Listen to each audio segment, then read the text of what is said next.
भवन निर्माण विभाग के एक नोटिस ने सर्द मौसम में बिहार की सियासत को गरमा दिया है।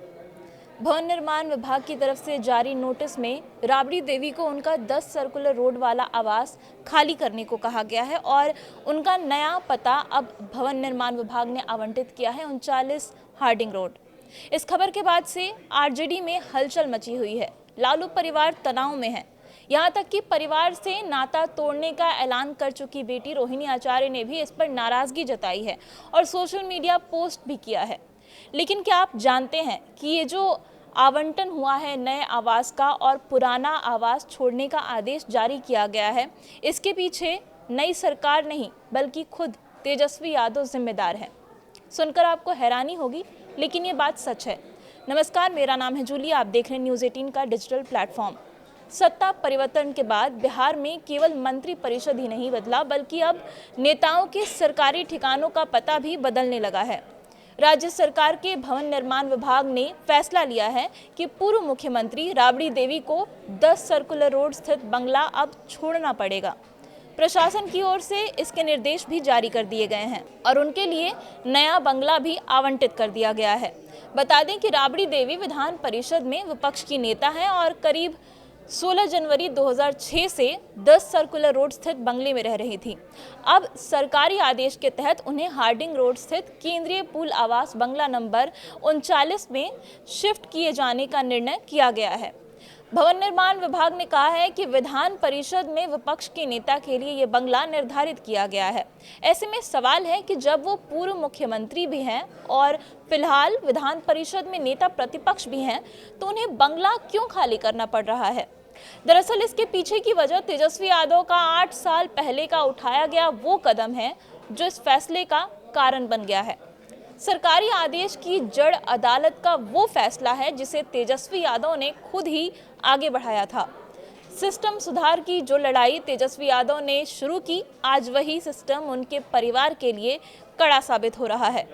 पूर्व मुख्यमंत्री और आरजेडी नेता राबड़ी देवी को 10 सर्कुलर रोड का सरकारी बंगला खाली करना पड़ेगा, तो इसकी वजह मौजूदा नीतीश सरकार नहीं बल्कि उनके बेटे तेजस्वी यादव द्वारा वो दायर याचिका है जिसके आधार पर पटना हाईकोर्ट ने पूर्व मुख्यमंत्रियों को आजीवन सरकारी आवास देने की व्यवस्था खत्म कर दी थी। राबड़ी देवी जिस बंगले में वर्तमान में रह रही हैं, वो उन्हें पूर्व मुख्यमंत्री होने के नाते आवंटित किया गया था। बता दूं कि साल 2005 में नीतीश कुमार के सत्ता में लौटने के बाद एक बड़ा फैसला लिया गया था। वो ये था कि बिहार के सभी पूर्व मुख्यमंत्रियों को आजीवन सरकारी आवास, सुरक्षा और अन्य सुविधाएं मिलती रहेंगी। इसी व्यवस्था के तहत ये आवास राबड़ी देवी को मिला था और 16 जनवरी 2006 से वो यहाँ पर रह रही थी। लेकिन जब बिहार की सियासत आगे बढ़ी तो तेजस्वी यादव के एक कदम ने इस नियम को बदल कर रख दिया। मामला 2017 का है। तेजस्वी यादव उस समय बिहार के उप मुख्यमंत्री थे और 5 देश रत्न मार्ग स्थित आधिकारिक आवास में रहते थे। लेकिन जब नीतीश कुमार ने आरजेडी से अलग होकर बीजेपी के साथ फिर से सरकार बनाई, तब तेजस्वी यादव को बंगला खाली करने का आदेश दिया गया। सरकार की ओर से कहा गया कि वो बंगला उप मुख्यमंत्री के पद का है, ना कि किसी व्यक्ति का। सरकारी नोटिस के बाद तेजस्वी यादव हाईकोर्ट पहुंचे और दावा किया कि पूर्व मुख्यमंत्रियों और उच्च पदों से जुड़े लोगों के आवास और सुविधाओं में नियमों का स्पष्ट निर्धारण होना चाहिए। हाईकोर्ट की डबल बेंच में मुख्य न्यायाधीश एपी शाही और जस्टिस अंजना मिश्रा ने मामले की सुनवाई की और इस दौरान भवन निर्माण विभाग से विस्तृत रिपोर्ट मांगी गई। दस्तावेजों में खुलासा हुआ कि 2010 में सरकारी नियमों में बदलाव किया गया था और उसके बाद राबड़ी देवी, लालू प्रसाद, जीतन राम मांझी, डॉक्टर जगन्नाथ मिश्रा और सतीश प्रसाद सिंह को आजीवन सरकारी आवास, सुरक्षा और स्टाफ की सुविधा दी गई थी। ये वही बिंदु था जिससे अदालत असहमत हुई। 19 फरवरी 2019 को पटना हाईकोर्ट ने तेजस्वी यादव की याचिका तो खारिज कर दी, लेकिन उसके साथ ही एक और फैसला सुनाया। उनका आवास खाली कराने का आदेश दिया गया और इसके साथ अदालत ने एक बड़ा बदलाव भी लागू किया। पूर्व मुख्यमंत्रियों का आजीवन बंगला और सुविधाएं देने की जो व्यवस्था थी, उसे अदालत ने असंवैधानिक बताया। यानी अब सरकारी आवास पद से जुड़े हुए होंगे, किसी व्यक्ति से नहीं। यानी कि अगर कोई पूर्व मुख्यमंत्री है तो उसे उसी पद के हिसाब से बंगला मिलेगा, अगर कोई डिप्टी सीएम है तो उस पद के हिसाब से बंगला मिलेगा। किसी व्यक्ति के हिसाब से कोई सरकारी आवास या स्टाफ नहीं दिया जाएगा।